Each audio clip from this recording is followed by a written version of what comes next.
Dear 10th standard students, exercise 3.16ல 7th third section பார்க்குறோம். என்ன கொடுத்துருக்காங்கடா, ரெண்டு மேட்ரிக்ஸ் ஈக்குவல்னு கொடுத்துருக்காங்க.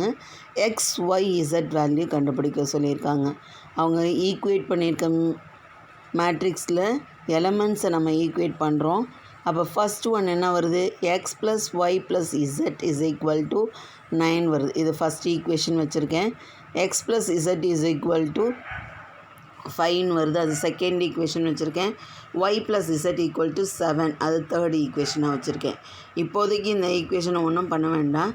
நம்ம என்ன பண்ணுறோம் அப்படின்னா, கீழே பாருங்களேன், 3 ஈக்குவேஷனையும் ஆட் பண்ணியிருக்கேன். ஆட் பண்ணப்போ என்ன வந்திருக்கு, 2 டைம் எக்ஸ் இருக்கனால 2xன்னு போட்டிருக்கேன், 2 டைம் ஒய் இருக்கனால 2yன்னு போட்டிருக்கேன், 3 டைம் இசட் இருக்கனால 3zன்னு போட்டிருக்கேன்.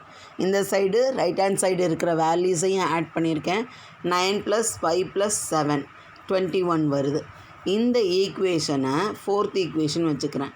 இதிலேருந்து நான் என்ன பண்ணுறேன், ஃபஸ்ட்டு ஈக்குவேஷனை 2ஆல் மல்டிப்ளை பண்ண பிறகு சப்ராக்ட் பண்ணுறேன்.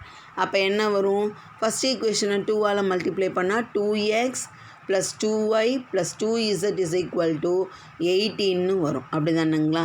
அப்படி கிடைச்ச பிறகு சப்ராக்ட் பண்ணுறேன். ஃபோர்த் ஈக்குவேஷன்லேருந்து இதை சப்ராக்ட் பண்ணுறேன். அப்போ 2xக்கு 2x கேன்சல் ஆகிடும், 2yக்கு 2y கேன்சல் ஆகிடும். 3zலேருந்து 2z போச்சுன்னா வெறும் z வரும்.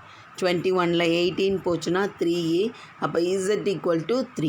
இந்த வேல்யூவை நம்ம ஈக்குவேஷன் 2லையும் 3லையும் சப்ஸ்டியூட் பண்ணுறோம்.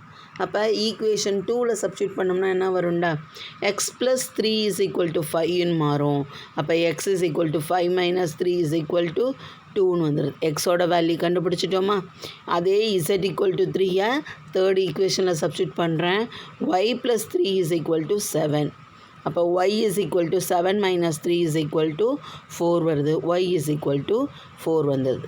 3ஓட வேல்யூ கண்டுபிடிச்சிட்டோமா? எக்ஸு வேல்யூ 2, ஒய்யோட வேல்யூ 4, இசட்டோட வேல்யூ 3.